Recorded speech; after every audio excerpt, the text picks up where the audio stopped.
আলহামদুলিল্লাহ ওয়াসসালাতু ওয়াসসালামু আলা রাসূলিল্লাহ ওয়া আলা আলিহি ওয়া সাহবিহি ওয়া ওয়ালা মা বাদ। সম্মানিত দর্শক শ্রোতা, আজকের শিরোনাম দেখতে পেয়েছেন যে কারবালা না আশুরা, হুসাইনি না ইয়াজিদি। এটা এই জন্যে যে বাস্তবতা হলো এরকম তিক্ত বাস্তবতা, যেটা এটা হয়ে গেছে সেই জন্যে। তা না হলে এটা তো ইসলামের ইতিহাস যেটা আছে ওইটাই আছে, যেভাবে আছে সেইভাবে আছে। কিন্তু এখন এটাকে এত দূর লম্বা করে এবং পেছিয়ে দেওয়া হয়েছে যে আজকে মানুষ, আমরা যে এই মাসে কি পালন করছি এবং এই মাসটা কিসের, কি উপলক্ষে ইসলাম তার মাহাত্ম্য দিয়েছে, তার মহিমা বর্ণনা করেছে, আজকে আমরা এটাকে হারিয়ে ফেলেছি, অনেকেই হারিয়ে ফেলেছি। আমাদের টিভি চ্যানেলগুলোতে যে দেখা যাবে যে কালো ডুরা এবং কালো কাপড়ের টুকরা দিয়ে সেখানে দেওয়া হচ্ছে, তার মানে এটা আশুরার তুলনায় চলে গেছে কোথায়? কারবালার দিকে। এবং এই মাসকে অশুভ মাস নেওয়া হচ্ছে, যেখানে এই মাসে বিয়ে হবে না, বিয়ে হলে বাসর হবে না, ব্যবসায়িক কোনো চুক্তি হবে না, তার মানে কোনো উদ্যোগ যেটা হলো একটা ভালো যে কোনো ধরনের প্রক্রিয়া শুরু করা, এটা হবে না। বলে কেন? যে এই মাস হুসাইন রাদিয়াল্লাহু তাআলা আনহুর শাহাদতের মাস। হুসাইন রাদিয়াল্লাহু শাহাদত বরণ করেছেন। আল্লাহর নবী সাল্লাল্লাহু আলাইহি ওয়াসাল্লাম মারা যাওয়ার 60 বছর পরে এটা বাস্তবে রূপ নিয়েছে, তিনি তখনই সেটা বলে গিয়েছিলেন। কিন্তু এটার তো ব্যাকগ্রাউন্ড ইসলামের তো নবী সাল্লাল্লাহু আলাইহি ওয়াসাল্লাম থাকা পর্যন্ত যেটা হয়েছে, এটা ছাড়া আর কোনো জিনিসের সূচনা তো হবে না। ইসলাম যেটা আল-ইয়াওমা আকমালতু লাকুম দীনাকুম দিয়ে সূরা মায়েদার 3 নম্বর আয়াতে ছিপিয়ে এঁটে দেওয়া হয়েছে, শিলমোহর মারা হয়েছে। এরপরে তো আর কোনো জিনিসের ভিত্তি এটা ইসলামের হিসাবে আসবে না। ওটা সংবাদ দিয়েছে আল্লাহ নবী সাল্লাল্লাহু আলাইহি ওয়াসাল্লাম এবং এটা ঘটে গেছে। এবং এরপরে যা কিছু হয়েছে এটা হলো ইসলামের ইতিহাস নয়, এটা হলো মুসলমানদের ইতিহাস। ইসলামের ইতিহাস হলো আল্লাহ নবী সাল্লাল্লাহু আলাইহি ওয়াসাল্লাম থাকা পর্যন্ত। একাধারে সেটা ইসলামের ইতিহাস, একাধারে সেটা মুসলিমদের ইতিহাস। কিন্তু ওই যে বেদাত সম্পর্কে আলিম বলেছিলেন না, যে সুন্নাহ থেকে একটু সরে যাবে, আর এরপরে যেতে যেতে যেতে যেতে এটা কত দূর যে যাবে, এটা লম্বা হয়ে যাবে, কমপ্লিকেটেড হয়ে যাবে, পেছানো এতটুকু হয়ে যাবে যে মানুষ আসল ইসলাম আর খুঁজেই পাবে না। আজকে দেখলাম যে শেষ পর্যন্ত যেখানে কারবালার উপলক্ষে এই আশুরা পালন করতে যাচ্ছে, মানুষ আপনার ওই মাটিতে চিত হয়ে না, উপুড় হয়ে, তারপরে এই বুকের উপর দিয়ে, বুক ডাউনও না, মাটির উপর ঘষে ঘষে ঘষে ঘষে আগুচ্ছে। এটা কোনো মানবিক কোনো একটা বিষয় হলো? এটা তো অমানবিক হলো। এটা কি আল্লাহ নবী সাল্লাল্লাহু আলাইহি ওয়াসাল্লাম তো দূরের কথা, হোসাইন রাদিয়াল্লাহু আনহু যার উদ্দেশ্যে তারা এগুলো করছে, এটা কি ওইটা দেখলে পছন্দ করতেন? এমনকি অনেক বেরলই মুসলমান যারা, যাদের ওই অনেক নেশা আছে, আলুল বাইতের নাম দিয়ে টুপিতে আলী রাদিয়াল্লাহু নাম খচিত করে ওদের সাথে মিশে যাওয়ার, একাকার হয়ে যাওয়ার, পাক পাঞ্জাতনে বিশ্বাসী, ফাতিমা রাদিয়াল্লাহু তাআলা আনহাকে নিয়ে, হাসান হোসেনকে নিয়ে বাড়াবাড়ি, এই এরাও আজকে অনেক কিছু করতেছে। এটা তো ওটা কারবালাকে কেন্দ্র করে, আসরকে কেন্দ্র করে নয়। এমনকি মিশরের একজন প্রসিদ্ধ আলেম এবং তার শিষ্য হলো এখনকার সেখানকার ধর্মমন্ত্রী, আর ওই সহ তার সাথে আরেকজন আছে, কঠিনভাবে এরা সম্পূর্ণভাবে শিরিকের কাজে এরা লিপ্ত, এবং উম্মাহকে তারা ওই দিকে গাইড করতেছে, বলতেছে যে বিহাক্কি মুহাম্মদ সাল্লাল্লাহু আলাইহি ওয়াসাল্লাম, তারপরে ওবনাতিহি, তারপরে আরো কি কি কি কি আল্লাহ নবী সাল্লাল্লাহু আলাইহি ওয়াসাল্লাম এবং তার কন্যার ওসিলায় তাদের অধিকার দিয়ে আল্লাহ রাব্বুল আলামিনের কাছে তারা দোয়া চাচ্ছে। আবার এরা হানাফি মাযহাবের দাবিদার, আশারি আকিদা, মাতুরিদি সহ এর আকিদার দাবিদার, এগুলো তো এটা এলাউড আছে। ইমাম আবু হানিফা রাহমাতুল্লাহ, তিনি 4 ইমামের মধ্যে সেই ইমাম কুদুরিতে কথাটা আসছে যে সবচেয়ে বেশি তিনি অপছন্দ করতেন যে মাকরুহকে ব্যাপক রাখলে হানাফি মাযহাবে এটাকে তাহরিমি উদ্দেশ্য করা হয়, যে কোনো মানুষকে আল্লাহ রাব্বুল আলামিনের কাছে কিছু চাইতে মাঝখানে তাকে ওসিলা হিসাবে তাকে ধরা, কারো দোহাই দিয়ে লা হাওলা ওয়ালা কুওয়াতা ইল্লা বিল্লাহ। এগুলো সব কারবালার কারণে হচ্ছে। আমাদের দেশে ঘুরে ফিরে এলো সেই মুহররম মহিনা, ত্যাগ চাই, মুরসিয়া, ক্রন্দন চাহিনা দিয়ে এই মুরসিয়াকে এবং আপনার এই ত্যাগের কথাকে লাগাই দেওয়া হচ্ছে কারবালার সাথে। এখান থেকে যেটাই ঘটছে, পরবর্তীতে আজ যদি কোনো একটা জিনিস ঘটে আমরা শিক্ষা নিতে পারি। শাপলা চত্বরে যেটা ঘটলো, সেখানে আমাদের মাদ্রাসা ছাত্ররা কতজন তারা জান দিল, শিক্ষক সহ, এখান থেকে আমরা শিক্ষা নিব। কিন্তু এটা ইসলামের ইতিহাস হবে না তো, এটা মুসলমানদের ইতিহাস। আজকে এটার মধ্যে পার্থক্য করা হচ্ছে না। এরপর এটাকে কেন্দ্র করে বলা হচ্ছে ইয়াজিদি এবং হুসাইনি। যারা এটাকে কারবালা হিসাবে নিচ্ছে এরা হয়ে গেছে হুসাইনি, আর যারা এটাকে আপনার ওই আশুরা হিসাবে নিচ্ছে তাদেরকে নাম দিয়ে দিচ্ছে ইয়াজিদি। অথচ আশুরা আমরা পাইলাম কোথা থেকে? আশুরা তো আমাদের নবী সাল্লাল্লাহু আলাইহি ওয়াসাল্লাম থেকে পেয়েছি। আর এটারও ঐতিহাসিক আসল ব্যাকগ্রাউন্ড হলো মুসা আলাইহিস নবী সাল্লাল্লাহু আলাইহি ওয়াসাল্লামের ওই যুগে। হাদিসের মধ্যে আসে নাই যে আল্লাহ নবী সাল্লাল্লাহু আলাইহি ওয়াসাল্লাম মদিনায় এসে দেখলেন যে তারা রোজা রাখতেছে।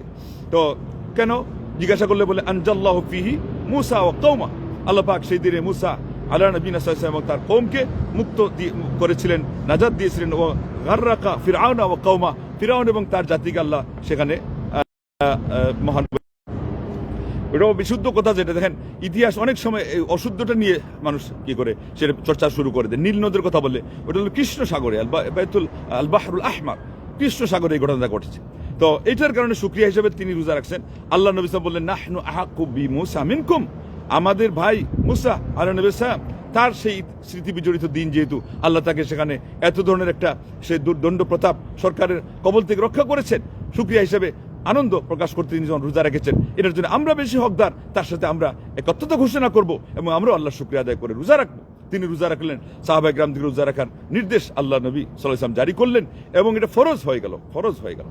এরপরে দ্বিতীয় হিজরিতে যখন এটা আপনার তখনই রমজানের রোজা যখন ফরজ হইল, তখন এটা ফরজ থেকে বাদ পড়ে গেল, নফল এসে গেল। আচ্ছা, ওই যে ঘটনাটা, এটা হলো বুখারী 3397, মুসলিম 1130 সিরিলে এই ঘটনাটা আসছে। তাইলে এটা হলো আমাদের আসল ব্যাকগ্রাউন্ড। ইসলামের কোনো বিষয় নির্ধারণ করতে গেলে প্রথম হলো নীতি নির্ধারণ লাগবে, যে কোনটা দিয়ে আমরা ইসলাম চিহ্নিত করব, এটা যে ইসলাম বলে আখ্যায়িত করবো, এটা কোনটা।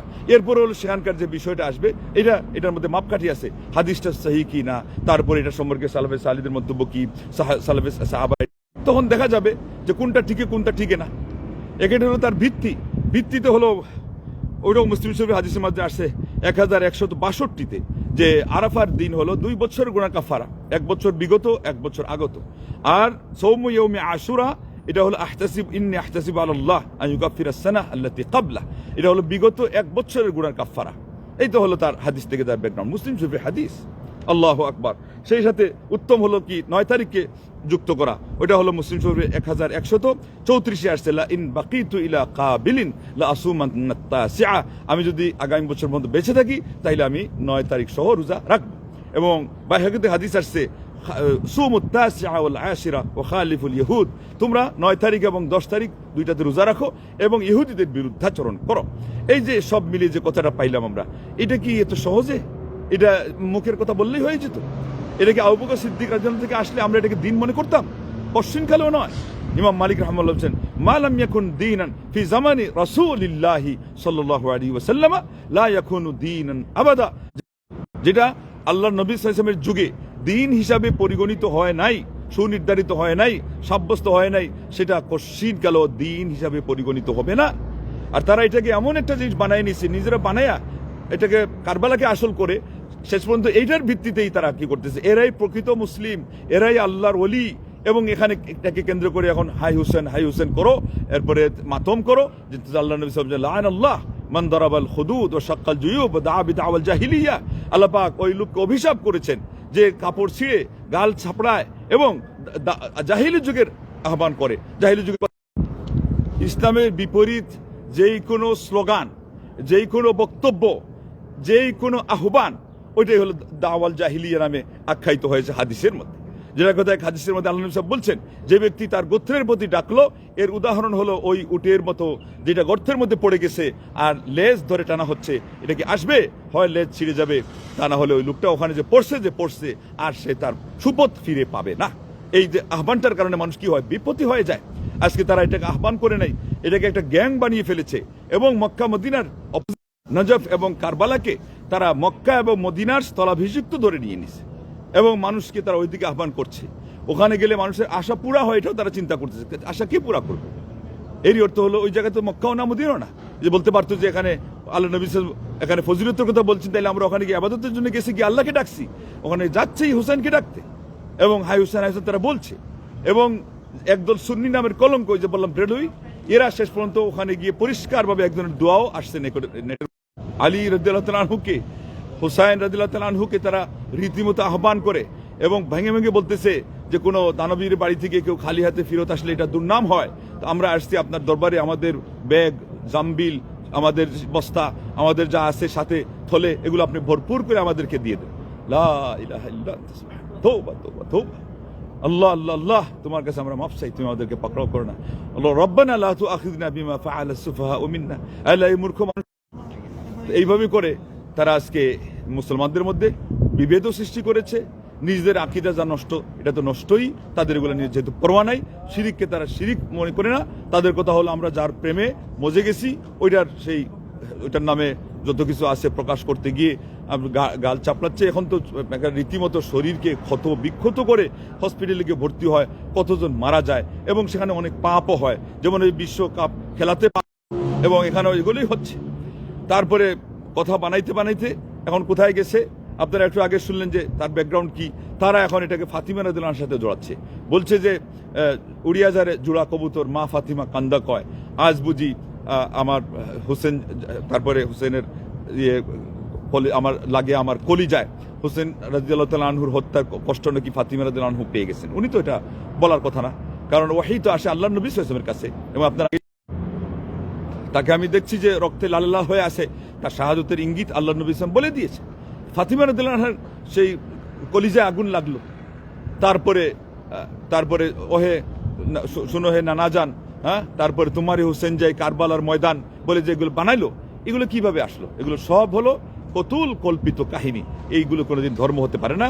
আমাদের জানাতে গিয়ে দেখেন তারা একভাবে পালন করতেছে, এই ইরানে আরেকভাবে পালন হচ্ছে, ইরাকে অন্যভাবে পালন হচ্ছে, বিভিন্ন দেশে, এমনকি এক দেশেরই এক এক এলাকা থেকে আরেক এলাকায়। তার মানে এটা কোনো ধর্ম, পোশাক ভিন্ন, বেস ভিন্ন, তারপরে উপস্থাপনার ধরন ভিন্ন।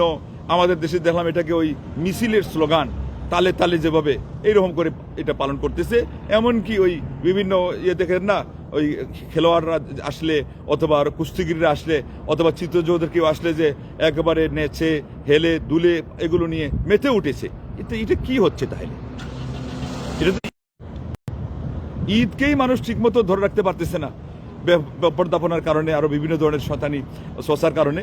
এটা তো সূচনাই হলো শয়তান কাছ থেকে। তো এই জন্য এটার আগাগোড়া কোনো কিছুই আপনার সঠিক হবে না। এরপরে এটা থেকে কত কুসংস্কার আমাদের দেশে ছড়াইছে শিয়াদের থেকে, এই ঘটনার সাথে সংশ্লিষ্ট যে হুসাইন রাদিয়াল্লাহু আনহু, যেহেতু উনি জাইনুল আবিদিন আরো সহ কয়েকজন চিৎকার করেছিল, কোনোটা আছে সাব্যস্ত, কোনো সাব্যস্তও না। সাব্যস্ত হলে তো এটা দুঃখের ঘটনা, সাথে আমরা বলেও ফেলি যে হুসাইন রাদিয়াল্লাহু আনহু শাহাদাত বরণ করেছেন। এটা কি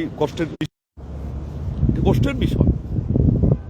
এবং এই জন্যে সান্ত্বনারও একটা দিক আছে। আল্লাহ রাব্বুল আলামিন তাকে এইরকম করে শাহাদাতের পানি পিয়ালা পান করায়া এইভাবে করে হাসান তার বড় ভাই, উনিও বিষ পান করে মারা গেছেন। এগুলোর মাধ্যমে আলিমুল বলেছেন আল্লাহর হেকমত হলো তাদের নানা সে কত উপরের মানুষ, নবীদের মধ্যে সেরা নবী, আর ওনারা তার নাতি, কিন্তু ওই আসনে কেমনে পৌঁছাবে? এই জন্য বলছেন যে জান্নাতে দুনিয়াতেও তাদের আসনটা আল্লাহ রাব্বুল আলামিন সমুন্নত করার জন্য এই কষ্টের মধ্যে, এই পরীক্ষার মধ্যে তাদেরকে ফেলে দেওয়া হয়েছে। লা ইলাহা ইল্লাল্লাহ। আমরা এগুলো এখন আমরা মাসুল তোলা শুরু করে দিচ্ছি। কেন এটা হইলো? তো তুমি ওই সময় কাজ করলে না কেন? তাহলে বাস্তব হলো শিয়ারাই ঘটাইছে, ওনাকে তো হত্যা করছে শিয়ারাই। এখন তারা ওই দিক থেকে তাদের ওই মাসুল তোলার কাফারার কাজ করবে, তো করো। তো এখন অন্যদেরকে কেন দোষারোপ করছো? লা হাওলা ওয়ালা কুওয়াতা ইল্লা বিল্লাহ। আল্লামা ইকবাল বলছেন কাহ দো গমে হুসাইন पर মাতম करने वालों को, শাহাদাত হুসাইন पर गम या तो মাতম करने वालों को, যারা হুসাইন রাদিয়াল্লাহু আনহু শাহাদাতের উপরে যারা এই সমস্ত মাতম করে, এগুলো তারপরে তার বিভিন্ন ধরনের কষ্ট এগুলো প্রকাশ করতে গিয়ে এগুলো করে, উনি বলছেন মুমিন কবি শাহাদাত पर মাতম নেই করতা। মুমিন ব্যক্তি শাহাদাতের উপরে মাতম করতে পারে না, বাস্তব কথা। শাহাদাত তো আমাদের এখানে হলো আকাঙ্ক্ষার বিষয়, সম্মানের বিষয়। কষ্ট হবে, জুলুম হয়েছে সেই জন্য, কিন্তু উনি তো মর্যাদায় আর উন্নীত হলেন, এটাতে কিভাবে মাতম হবে? এই জন্য বলছেন যে এই জন্যই আমরা আমাদের জানের চেয়েও আমরা নবী সাল্লাল্লাহু আলাইহি ওয়াসাল্লামের সন্তানদেরকে, তার পরিবারের যারা আছে এদেরকে ভালোবাসি, সেই জন্য তাদের শাহাদাতের উপরে আমরা মাতম করতেই পারি না। ওই ব্যক্তি উনি বলছেন যে মাতম, উনি বলছেন যারা হুসাইন রাদিয়াল্লাহু আনহু শাহাদাতে বিশ্বাসী নয় তারা মাতম করতে পারে। মাতম তো এমনি ইসলামে না, একটু আগে শুনলে নিষিদ্ধ। আবার এখানে উনার নামে এটা করতেছে। উনি তো শাহাদাত বরণ করে সম্মানে হয়ে গেছেন, আলহামদুলিল্লাহ, উচ্চতায় পৌঁছে গেছেন সম্মানের। তা এখানে আপনি মাতম করবেন কেন? মাতম তো এমনিতে ইসলামের মধ্যে নাই। এইভাবে করে তারা এক একটা ভুলের থেকে আরেকটা ভুল এইভাবে করে বের করতে করতে আকীদা বিশ্বাসের বালাই তো নষ্ট করছে। মুসলিম আজকে আবেগের দোহাই দিয়ে মুসলমানদের মধ্যে বিভ্রান্তি সৃষ্টি করতেছে। শাহাদাতের কারণে যদি আবেগ আপ্লুত হয়ে কিছু করতে হইতো, তাইলে এর চেয়ে বড় শাহাদাত সাহাবারা বরণ করেন নাই। বদর, ওহুদ, এগুলোতে সাহাবারা কি করছিলেন? খেলতে গেছিলেন, বিশ্বকাপ খেলতে গেছিলেন, গিয়ে মারা গেছে। আল্লাহ নবী সাল্লাল্লাহু আলাইহি ওয়াসাল্লাম চাচা আমির হামজা রাদিয়াল্লাহু তাআলা আনহু সাইয়্যিদুশ শুহাদা। তা ওইটা তো এই জন্য আজকে আমাদের উচিত এই সমস্ত বিভ্রান্তি থেকে দূরে থাকা, সুন্নাহ মোতাবিক যেভাবে আসছে আল্লাহর পবিত্র মাস, প্রিয় মাস মুহররম, রমজানের পরে পরে হাদিসে আসছে আল্লাহর কাছে সবচেয়ে প্রিয় হলো মুহররম মাসে রোজা রাখা, যত বেশি পারেন রাখেন। আর আশুরা এবং তার সাথে সংশ্লিষ্ট যে নিয়ম বলা হলো এই নিয়ম অনুযায়ী রাখেন। 9 তারিখ না রাখতে বলে 11 তারিখ রাখেন। এরপরে আবার সোমবার থেকে এখানে শুরু হয়ে গেছে 13, 14, 15 আইজামে 20, সেগুলো রাখেন। আল্লাহ আমাদেরকে সুন্নাহ মোতাবেক সকল কাজ করার তৌফিক দান করেন এবং বেদাত থেকে আল্লাহ আমাদেরকে হেফাজত করেন এবং মুসলিম মিল্লাতের মধ্যে যেভাবে চললে ঐক্য থাকে এবং ইউনিটি থাকে আমরা সেইভাবে যেন কাজ করতে পারি। মতানৈক্য এবং বিভ্রান্তি আল্লাহ রাব্বুল আলামিন আমাদের সবাইকে তার